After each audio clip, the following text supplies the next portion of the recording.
যে আল্লাহ আমাদের কি নবী দান করেছেন, যে আল্লাহ আমরা কি নবী আমরা পেয়েছি। আল্লাহর কাছে দোয়া করিনি, আল্লাহর কাছে চাইনি, ওগো আল্লাহ আমাদের শেষ নবীর উম্মত করে পাঠাও। না চেয়ে, না পেয়ে, না রিকোয়েস্ট করে, না অনুরোধ করে, আল্লাহ পাক ভালোবেসে আমাদের নবীর উম্মত করেছে। আর একটু জোরে বলতে পারলেন না? কত রাসূলুল্লাহ আল্লাহর কাছে কেঁদেছিল, আল্লাহ আমাদের নবী না করে, আমাদের রাসূল না করে, আমাদের পয়গম্বর না করে শেষ নবীর জামানার উম্মত করে পাঠান। আর আমরা হলাম সেই আশরাফুল মখলুকাত, অর্থাৎ আমরা হলাম শ্রেষ্ঠার সেরা। একবার জোরে বলি সুবহানাল্লাহ। আচ্ছা বলেন তো, একটা মানুষ হাত তুলে দেখাবেন যে আমরা আল্লাহর কাছে কেঁদেছি, আল্লাহ আমার শেষ নবীর উম্মত করে পাঠান? বহুত নবী কিন্তু কেঁদেছে, তার নাজির আছে, তার প্রমাণ আছে। আমরা না চাওয়ায়, না পাওয়ায় আল্লাহ পাক ভালোবেসে আমাদের শেষ নবীর উম্মত করে পাঠিয়েছেন। জোরে বলুন না সুবহানাল্লাহ। আমার ভাইরা, আজকে একটু আলোচনা শুনুন। কি পয়গম্বর আমরা পেয়েছি, কি রাসূল আমরা পেয়েছি, যে নবী দুনিয়ায় যতদিন বেঁচে ছিলেন এই উম্মতি মুহাম্মাদীদের জন্য কেঁদে কেঁদে কেঁদে কেঁদে যারে যার হয়ে গেছেন। আমার ভাইরা, এক সময় একটা ঘটনা মনে পড়ে যায়। আম্মা জান মারিয়া কিবতিয়া রাদিয়াল্লাহু তাআলা আনহা, তানার ছোট শিশু বাচ্চা খুবই অসুস্থ হয়ে পড়ে আছেন। আল্লাহর নবী, আল্লাহর রাসূল উম্মতি মুহাম্মাদের মায়ায় ভালোবাসায় আমার রাসূল তিনি পড়ে আছেন। তানার ছোট্ট সন্তান খুবই অসুস্থ, বাড়িতে পড়ে আছেন। হ্যাঁ, আম্মা জান মারিয়া কিবতিয়া রাদিয়াল্লাহু তাআলা আনহার কোলে তিনি শুয়ে আছেন।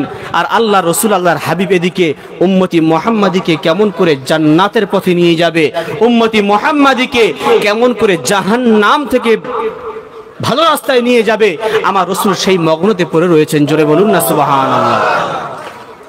আমার ভাইরা, আম্মা জান মারিয়া কিবতিয়া রাদিয়াল্লাহু তাআলা আনহা তানার বাঁদিটাকে আস্তে করে ডাকলেন, ও বাঁদি যাও যাও, চলে যাও, আমার রাসূলকে গিয়ে বলো আমার রাসূল মনে হয় উম্মতি মুহাম্মাদের মায়ায় ডুবে আছে।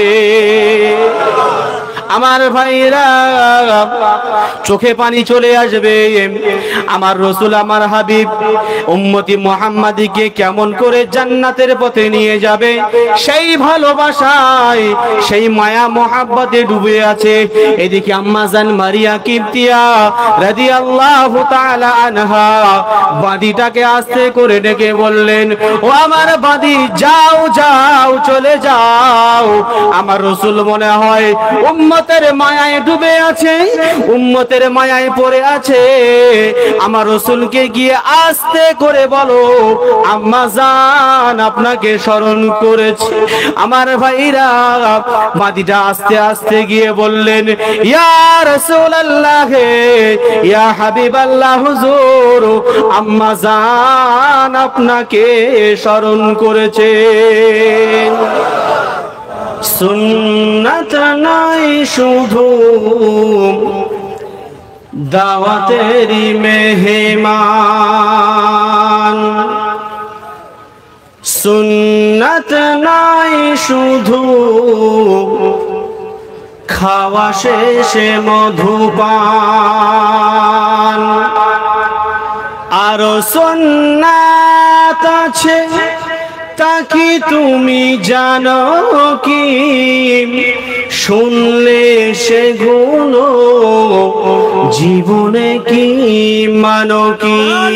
সুন্নাত নয় শুধু দাওয়াতেরি মেহমান, সুন্নাত নয় শুধু খাওয়া শেষে মধুপান, আরো সুন্নাত আছে তা কি তুমি জানো কি, শুনলে সে গুণ জীবনে কি মানো কি আল্লাহুম্মা সাল্লি আলা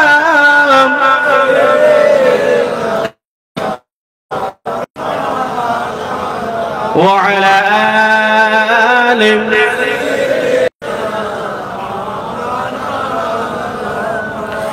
নবীজি যখন মদিনায় যায় বাচ্চারা তখন ওয়েলকাম জানায়। সকলে মিলে বলতে পারলেন না?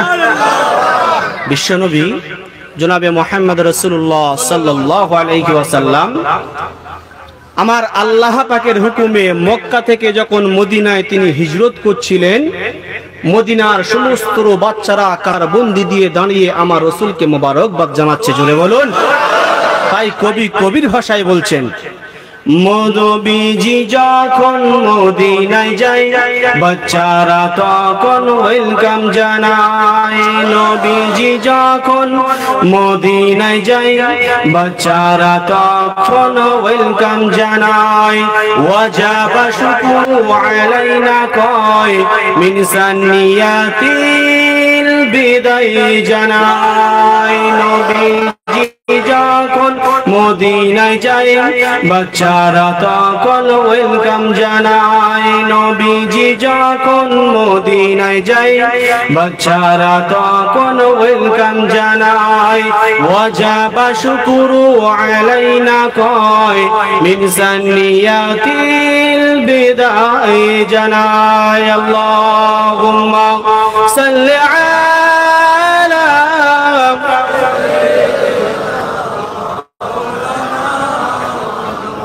وعلى آله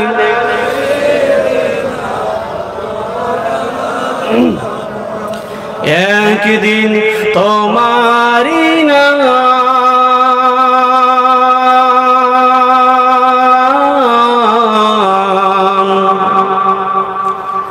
মসজিদে হবে এলান।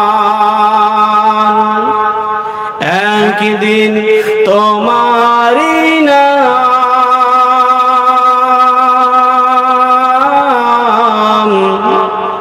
মসজিদে হবে এলান। তৈরি থেকো তৈরি রেখো কবরের মাল সামান। একদিন তোমারি নাম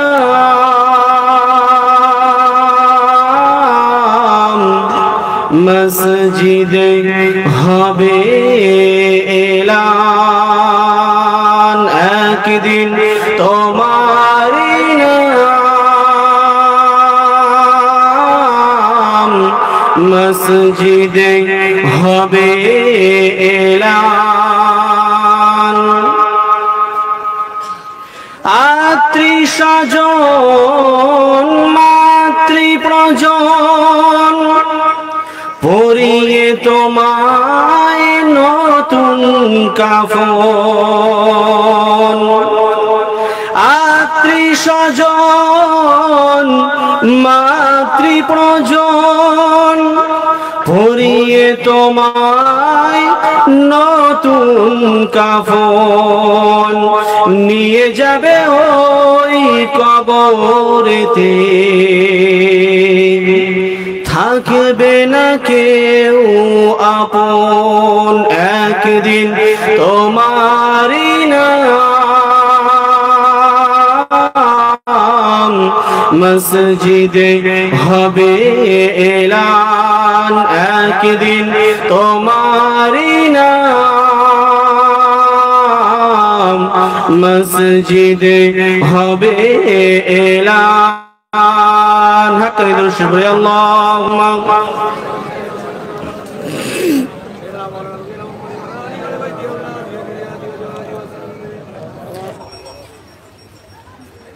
আল্লাহ পাক আল্লাহ সুবহানাহু ওয়া তাআলা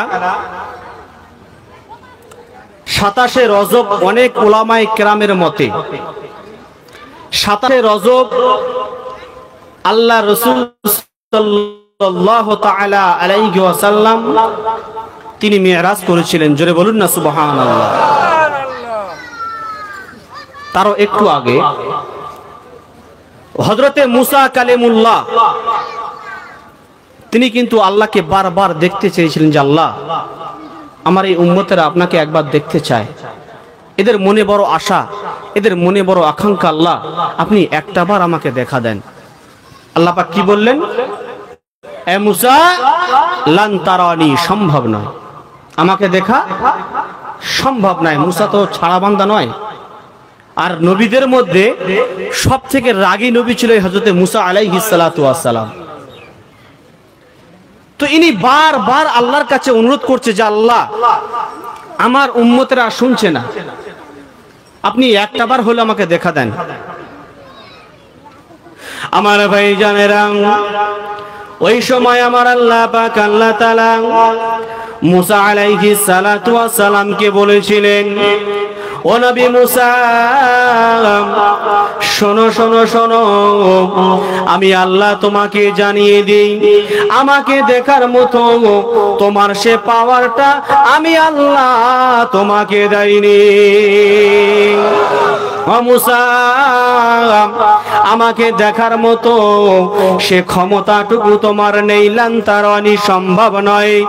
মুসা আলাইহিস সালাতু ওয়াস সালাম বারবার আল্লাহর কাছে বিনয় করে, গো আল্লাহ আমার উম্মতেরা আপনাকে দেখতে চায়, একটা বার হলে আমার উম্মতের আপনি দেখা দেন।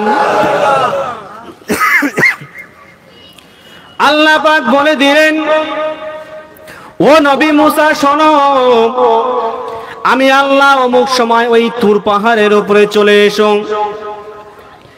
আল্লাহ পাক যখন অর্ডার দিয়ে দিলেন, মুসা আলাইহিস সালাতু ওয়াস সালাম খুশিতে গুলিগুলবাগ হয়ে গেলেন। জোরে বলতে পারলেন না? আল্লাহ পাক তো বারবার বলছে যে মুসা আমাকে দেখার মতো তোমার ক্ষমতা নেই, কিন্তু বারবার বলার আল্লাহ যখন বলছে যে মুসা তুমি অমুক সময় অমুক জায়গাতে এসো, আমি আল্লাহ তোমার সাথে সাক্ষাৎ করবো। আচ্ছা মুসার মনটা খুশি হবে না বেজার হবে? জোরে বলতে পারলেন না সুবহানাল্লাহ? মুসা আলাইহিস সালাতু ওয়াস সালাম খুশি হয়ে তার সমস্ত সাথী সঙ্গীদেরকে নিয়ে চলে গেলেন তুর পাহাড়ের উপরে। আমার ভাই জানেরা, মুসা আলাইহিস সালাতু ওয়াস সালামের সমস্ত সাথী সঙ্গীরা বারবার বলেন, মুসা কই তোমার খোদা কই, দেখা দাও। আমার ভাইরা আল্লাহ পাকের কাছে ওই সময় বললেন, ওগো আল্লাহ পাক এবার আপনি আমাকে দেখা দেন, দেখা দেন।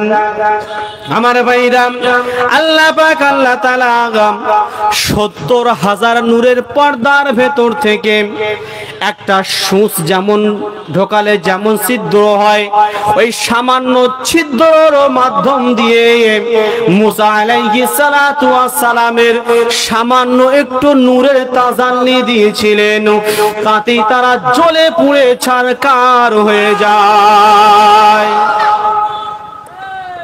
এমন কি দেখা যায় মুসা আলাইহিস সালাতু ওয়াস সালাম ৪০ দিন ধরে অজ্ঞান হয়ে পড়ে থাকে।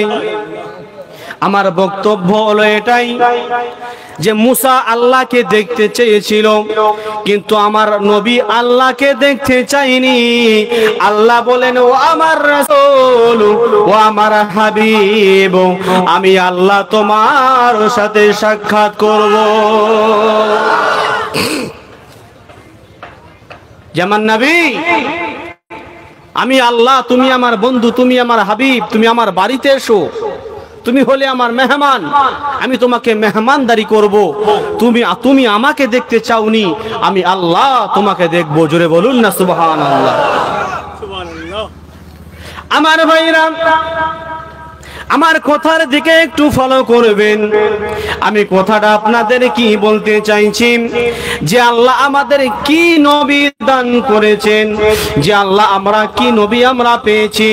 আল্লাহর কাছে দোয়া করিনি, আল্লাহর কাছে চাইনি, ওগো আল্লাহ আমাদের শেষ নবীর উম্মত করে পাঠাও। না চেয়ে, না পেয়ে, না রিকোয়েস্ট করে, না অনুরোধ করে, আল্লাহ পাক ভালোবেসে আমাদের নবীর উম্মত করেছে। আর একটু জোরে বলতে পারলেন না? কত রাসূলুল্লাহ আল্লাহর কাছে কেঁদেছিল, আল্লাহ আমাদের নবী না করে, আমাদের রাসূল না করে, আমাদের পয়গম্বর না করে শেষ নবীর জামানার উম্মত করে পাঠান। আর আমরা হলাম সেই আশরাফুল মখলুকাত, অর্থাৎ আমরা হলাম শ্রেষ্ঠর সেরা। একবার জোরে বলি সুবহানাল্লাহ। আচ্ছা বলেন তো, একটা মানুষ হাত তুলে দেখাবেন যে আমরা আল্লাহর কাছে কে দিচ্ছি আল্লাহ আমার শেষ নবীর উম্মত করে পাঠান? বহুত নবী কিন্তু কেঁদেছে, তার নাজির আছে, তার প্রমাণ আছে। আমরা না চাওয়ায়, না পাওয়ায় আল্লাহ পাক ভালোবেসে আমাদের শেষ নবীর উম্মত করে পাঠিয়েছেন। জোরে বলুন না সুবহানাল্লাহ। আমার ভাইরা, আজকে একটু আলোচনা শুনুন। কি পয়গম্বর আমরা পেয়েছি, কি রাসূল আমরা পেয়েছি, যে নবী দুনিয়ায় যতদিন বেঁচে ছিলেন এই উম্মতি মুহাম্মাদীদের জন্য কেঁদে কেঁদে কেঁদে কেঁদে জারে জার হয়ে গেছেন। আমার ভাইরা, এক সময় একটা ঘটনা মনে পড়ে যায়। আম্মা জান মারিয়া কিবতিয়া রাদিয়াল্লাহু তাআলা আনহা, তার ছোট শিশু বাচ্চা খুবই অসুস্থ হয়ে পড়ে আছেন। আল্লাহর নবী, আল্লাহর রাসূল উম্মতি মুহাম্মাদের মায়ায় ভালোবাসায় আমার রাসূল তিনি পড়ে আছেন। তার ছোট্ট সন্তান খুবই অসুস্থ, বাড়িতে পড়ে আছেন। হ্যাঁ, আম্মা জান মারিয়া কিবতিয়া রাদিয়াল্লাহু তাআলা আনহার কোলে তিনি শুয়ে আছেন। আর আল্লাহ রাসূল, আল্লাহর হাবিব এদিকে উম্মতি মুহাম্মাদীকে কেমন করে জান্নাতের পথে নিয়ে যাবে, উম্মতি মুহাম্মাদীকে কেমন করে জাহান্নাম থেকে ভালো রাস্তায় নিয়ে যাবে, আমার রাসূল সেই মগ্নতে পড়ে রয়েছেন। জোরে বলুন না সুবহানাল্লাহ। আমার ভাইরা, আম্মা জান মারিয়া কিবতিয়া রাদিয়াল্লাহু তাআলা আনহা তানার বাঁদিটাকে আস্তে করে ডাকলেন, ও বাঁদি যাও যাও, চলে যাও, আমার রাসূলকে গিয়ে বলো আমার রাসূল মনে হয় উম্মতি মুহাম্মাদের মায়ায় ডুবে আছে। আমার ভাইরা, চোখে পানি চলে আসবে। আমার রাসূল, আমার হাবিব উম্মতি মুহাম্মাদীকে কেমন করে জান্নাতের পথে নিয়ে যাবে, সেই ভালোবাসায়, সেই মায়া মহাব্বতে ডুবে আছে। এদিকে আম্মা জান মারিয়া কিবতিয়া রাদিয়াল্লাহু তাআলা আনহা বাঁদিটাকে আস্তে করে ডেকে বললেন, ও আমার বাঁদি যাও যাও, চলে যাও, আমার রাসূল মনে হয় উম্মতের মায়ায় ডুবে আছে, উম্মতের মায়ায় পড়ে আছে। আমার রাসূলকে গিয়ে আস্তে করে বলো আম্মা জান আপনাকে স্মরণ করেছে। আমার ভাইরা, বাঁদিটা আস্তে আস্তে গিয়ে বললেন, ইয়া রাসূলুল্লাহ, ইয়া হাবিবাল্লাহ, হুজুর আম্মা জান আপনাকে স্মরণ করেছে। আল্লাহ রাসূল সাল্লাল্লাহু আলাইহি ওয়াসাল্লাম এই কথাটা বলে তিনি আবার উম্মতি মুহাম্মাদীর মহব্বতে, উম্মতি মুহাম্মদ, ভাই এত কথা বললে হবে না, কথা বলছেন কেন? দরুদ শরীফ পড়ি, আল্লাহুম্মা। ভাই যারা এই রাস্তায় বাইক রেখেছেন তাদের কাছে অনুরোধ করছি একটু গাড়িগুলো সরিয়ে দেন। ঘাল লক করা আছে, গাড়িটা নাড়াতে পারছে না, একটু মেহেরবানি করে দেখুন কার গাড়ি। আর আমরা যারা বসে আছি দেখুন মাঝখানে খালি আছে, অধিকার জায়গা নেই, সেই জন্য করে আমরা দরুদ শরীফ পড়ে সামনে সরে আসি। আল্লাহুম্মা সাল্লি ওয়া সাল্লিম বারিক আলা, সরে আসি, মাঝখানে খালি জায়গা পূরণ করি।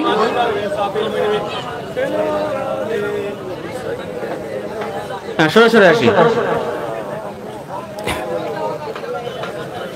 اللهم صل وسلم بارك على عبدك رسول الكريم رحمة للعالمين شافع المذنبين سيدنا مولانا نبينا محمد وأهل البيت أولاده وذرياته وأزواجه وأصحابه وأولياء أمته أجمعين كما صليت وسلمت وباركت ورحمت على سيدنا إبراهيم وعلى آل إبراهيم إنك حميد مجيد তো যে কথা বলছিলাম শুনছেন তো নাকি শুনছেন আলহামদুলিল্লাহ যাই হোক তাহলে বাঁধি এসে কি বললেন যে ইয়া রাসূলুল্লাহ আম্মাজান আপনাকে স্মরণ করেছেন আল্লাহ রাসূল সাল্লাল্লাহু আলাইহি ওয়াসাল্লাম বললেন যে ঠিক আছে তুমি যাও আমি একটু পরেই যাচ্ছি আমার ভাইরা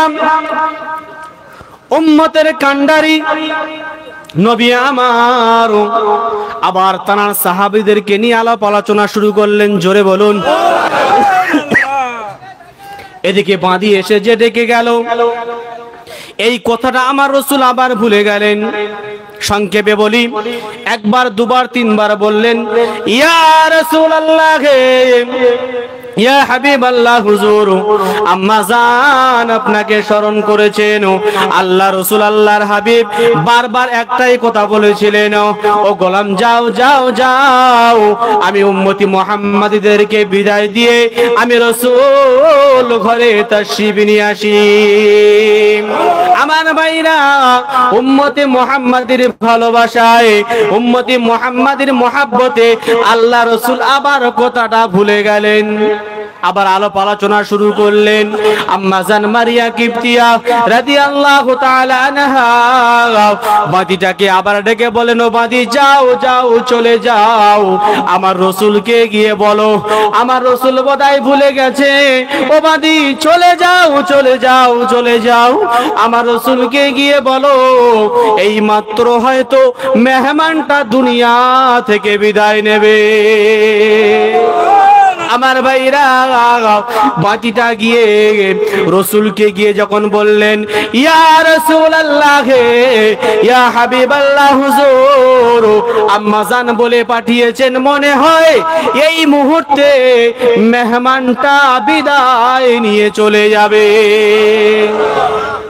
আমার ভাইরা আল্লাহ রাসূল আর একটা কথা বাড়ালেন না আল্লাহ রাসূল ওখানে স্টপ করে দিয়ে সঙ্গে সঙ্গে আম্মা জান মারিয়া কিবতিয়া রাদিয়াল্লাহু তাআলা আনহার ঘরে হাজির হলেন আমার ভাইরা দেখা গেল আম্মা জান কচি বাচ্চাটা নিয়ে কোলে আছেন আর আমার রাসূল ঘরে প্রবেশ করে সন্তানটাকে কোলে করে নিয়ে বলেন বাবা আমি উম্মতে মুহাম্মাদের ভালোবাসায় এতটা ডুবেছিলাম আমি উম্মতি মুহাম্মাদের ভালোবাসায় এতটা মগ্ন হয়েছিলাম রে বাবা আমি আমার সন্তানের কথা ভুলে গেছি আমি আমার সন্তান অসুস্থ আছে আমি রাসূলের কথাটা ভুলে গেছি আমার উম্মতি মুহাম্মাদীদেরকে কেমন করে জাহান্নামের পথ থেকে বাছাই করে আমি আমার উম্মতকে কেমন করে জান্নাতে নিয়ে যাব রে বিবি আমি আমার সন্তানের কথা ভুলে গিয়ে আমার উম্মতি মুহাম্মাদীর মহব্বতে পড়ে আমি সারাটা দিন তাদের ভালোবাসায় পড়েছিলাম ও বাবা না জানি আল্লাহ তোমার কপালে কি রেখেছে এই কথা বলতে না বলতেই ছোট বাচ্চাটা দুনিয়া থেকে বিদায় নিয়ে চলে গেলেন সেই রাসূল আমরা পেয়েছি বাপ সেই নবী আমরা পেয়েছি যে রাসূল সারাটা জীবন আমাদের জন্য ভুলি নাই এখনো পর্যন্ত মদিনা শরীফে সবুজ গম্বুজের নিচে শুয়ে শুয়ে উম্মতি উম্মতি বলে কাঁদছেন জোরে বলুন না সুবহানাল্লাহ কোথায় কথা বেড়ে যায় একটা হাদিস মনে পড়ে যায় আল্লাহ রাসূল সাল্লাল্লাহু তাআলা আলাইহি ওয়াসাল্লামকে তিনি যখন দুনিয়ার জমিন থেকে বিদায় নিয়েছেন বিদায় নেওয়ার পরে তার লাশ মোবারকটা যখন কবরের মধ্যে রাখা হচ্ছিল সাহাবী বর্ণনা করেন যে আমি যখন লাশটা কবরের মধ্যে রাখছি আমি দেখতে পেলাম যেন আমার রাসূল ঠোঁটটা বিড়বিড় বিড়বিড় করে কিছু একটা বলে জোরে বলুন না সুবহানাল্লাহ ও ভাইজানেরা, জওয়ান যুবকেরা, ও আমার মুরব্বিয়ানেরা, শুনে রেখে দিন বাবা, জেনে রেখে দিন। সাহাবী বর্ণনা করেন বিশ্ব নবী জনাবে মুহাম্মদ রাসূলুল্লাহ সাল্লাল্লাহু তাআলা আলাইহি ওয়াসাল্লামকে যখন কবরের মধ্যে রাখা হচ্ছিল, আমি সাহাবী দেখতে পেলাম আমার নবী যেন ঠোঁটটা বিড়বিড় বিড়বিড় করে কি যেন একটা বলে। সাহাবী বর্ণনা করে, আমি আমার কানটা রাসূলের মুখে লাগিয়ে দিলাম। আমার রাসূল আর অন্য কোনো কথা বলে না, ফাতেমার কথা বলে না, হাসান হুসাইনের কথা বলে না, তার বিবিদের কথা বলে না। তিনি বলেন, ইয়া রব্বি হাবলি উম্মতি, ইয়া রব্বি হাবলি উম্মতি। ও ভাইজানেরা, সেই রসুলকে আমরা পেয়েছি বাবা, না চেয়ে না অনুরোধ করে, সেই নবীর উম্মত করে আল্লাহ দুনিয়ার জমিনে পাঠিয়েছে। সারাটা জীবন আমার রসুল কেঁদেছেন, কাদের জন্য? উম্মতি মুহাম্মাদীদের জন্য। একবার জবানটা ছেড়ে দিয়ে আমরা সকলে বলি সুবহানাল্লাহ। ভাই, কথা বললে শেষ হবে না। আল্লাহ রাসূল সাল্লাল্লাহু তাআলা আলাইহি ওয়াসাল্লাম, তানার সঙ্গে সবসময় হযরত মিকাঈল আলাইহিস সালাতু ওয়াস সালাম, হযরত জিবরাইল আলাইহিস সালাম থাকতেন। দুটো ফেরেশতা সবসময় থাকতেন। তো যে বর্ণনা আমি করতে চাইছিলাম, যে বয়ানটা করতে চাইছিলাম, যে আল্লাহ পাক আল্লাহ সুবহানাহু ওয়া তাআলা আমার রাসূলকে যে মিরাজ করিয়েছিলেন, সংক্ষেপে বলি যে আমার রাসূল সাল্লাল্লাহু তাআলা আলাইহি ওয়াসাল্লামকে নিয়ে আল্লাহ পাক কি করলেন? তার বাড়িতে নিয়ে চলে গেছেন। জোরে বলুন না সুবহানাল্লাহ।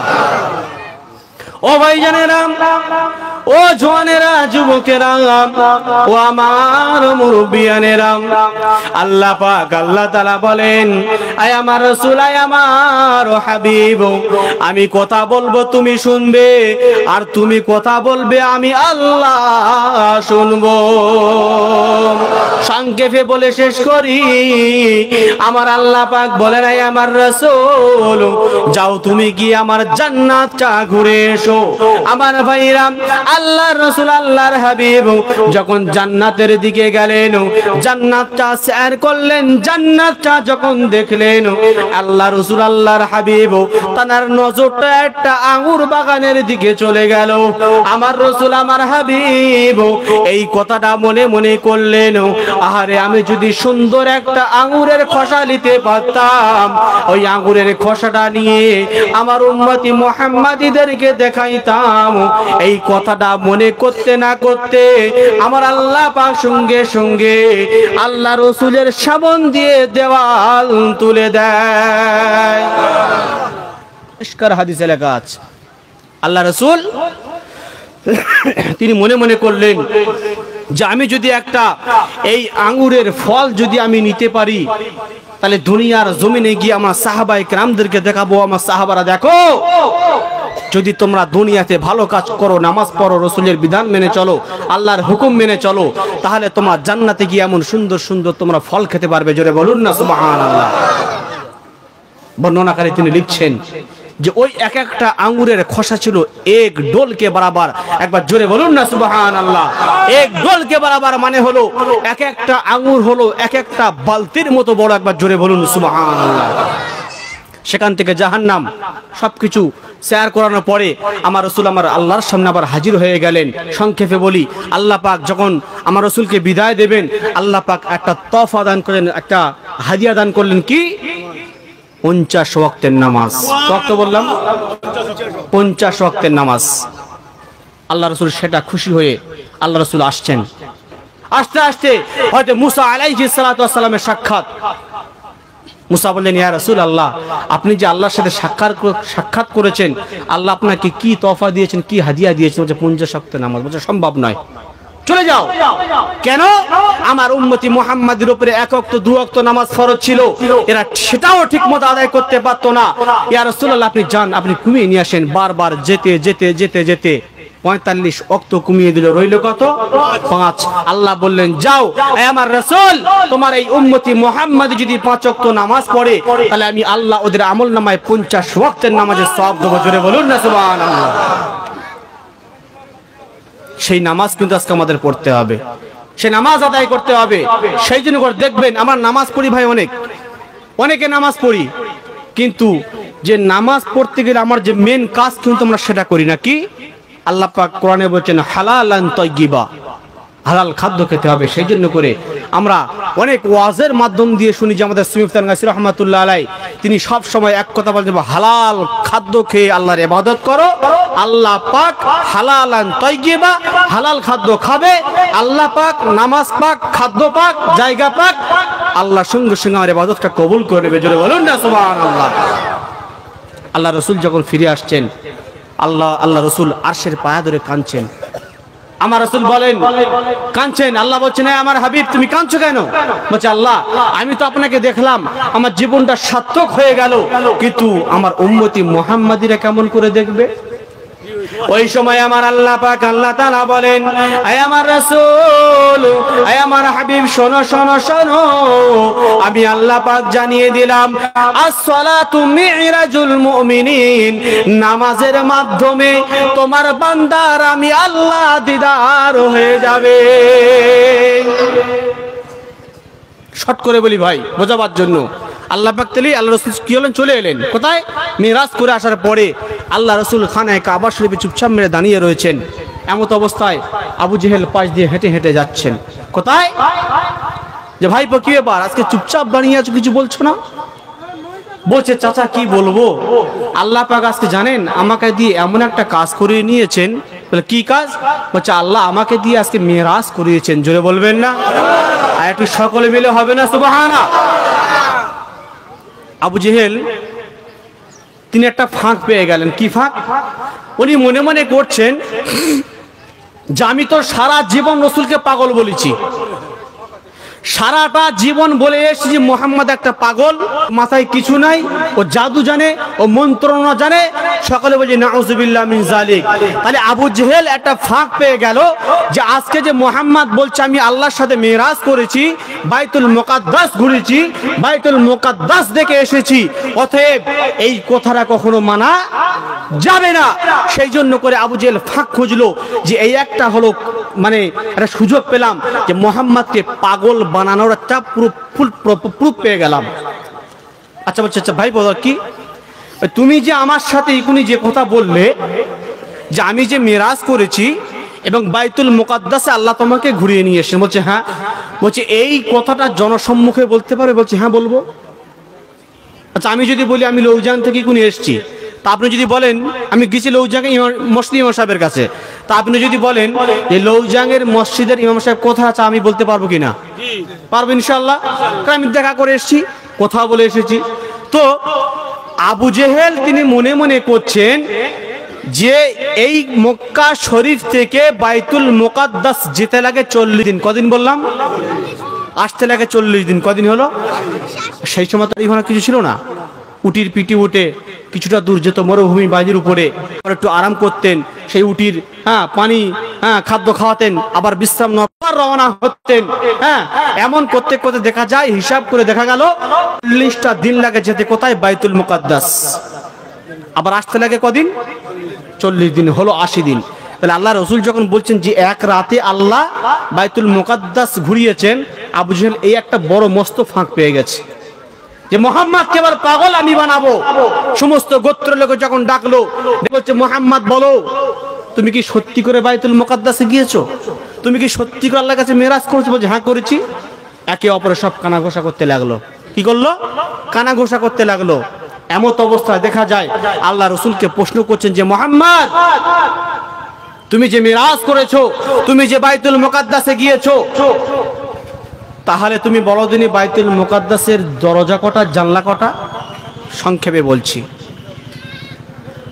আল্লাহ রাসূল সাল্লাল্লাহু আলাইহি সাল্লামকে যখন এই প্রশ্ন করেছেন, আচ্ছা বলেন তো আমরা এখানে যতগুলো মানুষ বসে আছি, আচ্ছা আমি যদি আচমকায় একজনকে বলি যে ভাই বলেন তো কটা বাঁশ আছে, আচ্ছা বলতে পারবে কি?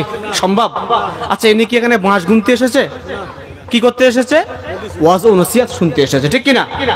তো তিনি যখন বলতে পারবে না, তো আল্লাহর রাসূল তো বাইতুল মুকাদ্দাসে যখন গিয়েছিলেন, আল্লাহ পাক তো তাকে জানলা এবং দরজা গুনার কথা বলেনি, বা আল্লাহ রাসূল গুনেনি।